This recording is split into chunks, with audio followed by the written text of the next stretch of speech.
a sorti, on a sorti une belle convention et à la fin. C'était signé, j'ai le document, il y a le cachet signature de EGEFOP, cachet signature de Acitel et cachet signature de Lucie Immobilier. Donc c'est une convention en bonne et due forme. Ah ben oui, bien sûr. Il n'y a pas de doute là-dessus. Non, on est d'accord. Donc l'idée de brouteur qu'on avait voulu vous prêter, ça ne fait pas des goûts. Non, ça ne veut pas tenir. C'est pour ça que j'ai dit vous avez Sissema qui est le président des GFOP, il vit encore. Donc voilà, vous avez Souleymane Kamagaté qui est celui de Acitel, il vit encore. Donc en gros, pour que je puisse aller inventer une opération immobilière de cette nature, il fallait le faire. Il faut le faire. C'est très intéressant. Donc du coup, moi je voudrais qu'on aborde maintenant le contrat de financement. Oui. Et donc en fait, ce que les gens disent pas aux Ivoiriens, c'est que les banques ivoiriennes, elles n'ont pas suffisamment de capacité de fonds pour financer les opérations immobilières. Ça, c'est une réalité en Côte d'Ivoire. C'est une réalité parce que cette réalité-là, elle découle de la loi BAL.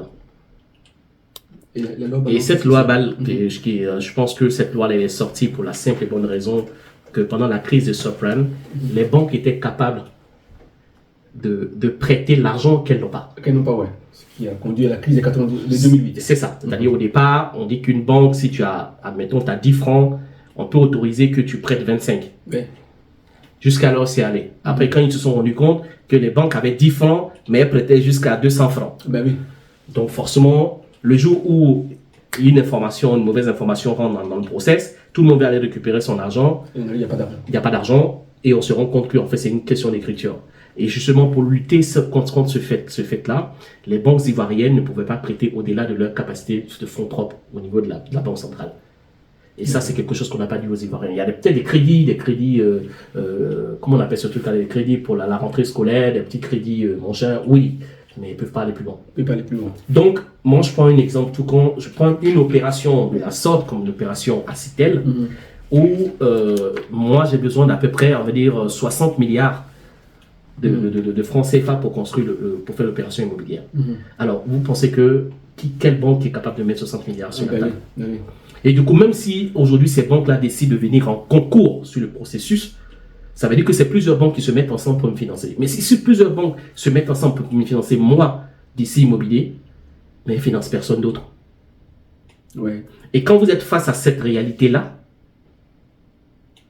l'intelligence vous pousse à dire, tiens, il faut que j'aille chercher de l'argent ailleurs. Ouais. Et c'est pourquoi vous êtes allé chercher de l'argent. C'est comme ça que j'ai pris mon bâton de pèlerin, et les financiers, j'en ai écumé. Ben oui, j'en ai eu du Vietnam, j'en ai eu de Corée, les Chinois, des États-Unis. Vous payez leurs billets, ils viennent, vous faites tout. À la fin, vous vous rendez compte que les banques sont incapables de donner une garantie, ne serait-ce que la garantie même pour rembourser l'argent de ces personnes-là, puisque c'est des maisons, des prêts acquéreurs qu'on est censé faire. Mais en amont, on a récupéré tout ce qui était liste de toutes les personnes qui veulent acquérir des maisons. Après, il faut faire une opération pour savoir qui est solvable ou pas. En fait, à la fin, quand vous sortez la liste des personnes qui sont capables d'emprunter, celui qui donne son argent dit mais c'est pas possible. Moi, je n'ai pas envie de mettre mon argent là-dedans. Et pendant plus de 2 ans, donc je dis de 2018 jusqu'à 2020, on a fait tout le monde entier pour pouvoir trouver de l'argent. Ouais. Tout le monde entier. Jusqu'à ce que ce jour-là, on tombe sur Tébili Michel. Tébili Michel. Alors, je devais recevoir des Coréens et je suis allé faire des photocopies dans une imprimerie. Et vous savez, les dossiers, les projets partent tellement vite. Tu arrives, tu déposes ton dossier, ils font 10 copies, ils en gardent une pour eux, puis dès que tu travailles, après les plans se promènent. Donc, chaque fois quand je dépose mes projets, je reste assis là. À un moment donné, j'ai vu un monsieur arriver qui a pris mes dossiers, qui a commencé à les regarder et tout, et il demande à ses agents, là, mais c'est le dossier de qui on dit, c'est le dossier de monsieur. Il arrive, il me dit, ce sont tes dossiers? Je me dis oui, il me dit, tiens, ton projet est propre. Ouais. Je suis rentré là-dedans, j'ai trouvé des plans, j'ai trouvé des ACD et des arrêtés de concession définitive qui dit que le propriétaire du terrain et tout ça, la liste des acquéreurs, les avis de sort, mais c'est pas possible. Voilà. Mais moi, je suis parti à la Mecque et j'ai croisé des bailleurs qui veulent financer des projets dans notre espace régional, pas sous-région. À la seule différence, c'est que j'ai pas encore trouvé de projet aussi propre pour leur envoyer. Mais là, franchement, c'est quelque chose que je peux leur proposer. C'est ça. Et tu me vois, après 2 ans, après avoir bourlingué dans tout le monde entier pour trouver des bailleurs, un monsieur, dans son imprimerie, il dit qu'il est capable de me mettre des bailleurs à disposition. Je suis un peu au truc. Et moi, je lui lance cette phrase en disant, écoute, si tu penses que tu es capable d'avoir des bailleurs, ben, qu'il te fasse un mandat. D'accord. Il m'a dit, ok. Je finis de faire mes impressions, je prends mes affaires, je rentre dans mon bureau. Et puis, figure-toi que 2 jours plus tard, c'est Forest Capital qui m'écrit. Ok.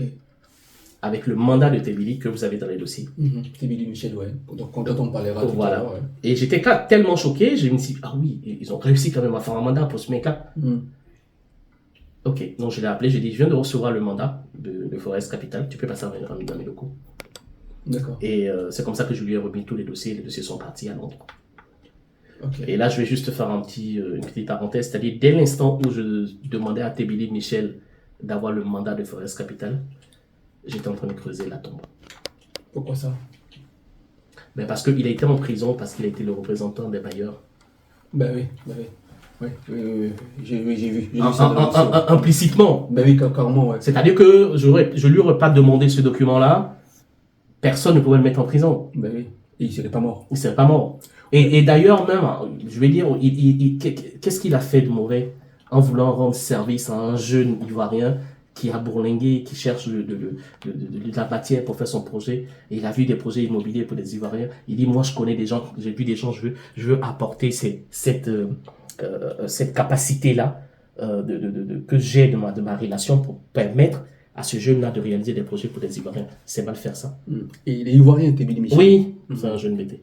Ok, c'est intéressant. Mais parce que moi, le cas de Tebili m'intéresse beaucoup parce que il a été victime d'un système. Et c'est pourquoi je voudrais vraiment parler de Tebili le moment venu. Oui, bien sûr. D'ailleurs, de ce que tu as vécu. Mais moi, je voudrais, parce que c'est la solidité de ton projet et l'intelligence avec laquelle tu as monté ton projet qui m'impressionne moi. Et c'est pourquoi je voudrais justement rester sur le contrat de financement. Donc, c'était un contrat de financement pour combien de logements? En fait, à l'origine, quand on a envoyé le premier contrat de financement, ils nous ont demandé un certain nombre de documents. Des plans, le business plan, le taux de rentabilité, le besoin en fonds de roulement. C'est ça. Et toutes ces choses-là, on les faisait en interne. C'est-à-dire que moi, je n'avais pas besoin d'aller voir un cabinet d'architecte pour lui calculer, moi, le DQE, qui est le débouché sec du bâtiment. Ce bâtiment-là, vous le construisez à 14 millions. Combien est-ce que vous achetez le matériel? Ça, on le faisait en interne. C'était mon travail.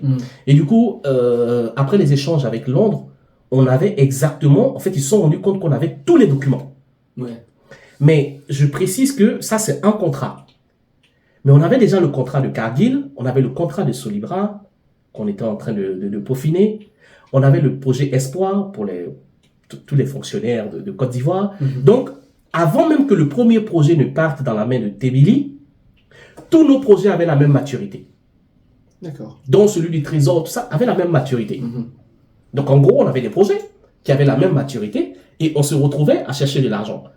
Donc quand un bailleur s'intéresse à un seul dossier, il se rend compte que ce dossier-là, il est bon, mais automatiquement, ça entraîne la suite des projets. Exactement. Donc on se retrouve à finalement dire, oui, mais en fait, si ce projet-là vous sied, en fait, on en a pas mal. Ouais.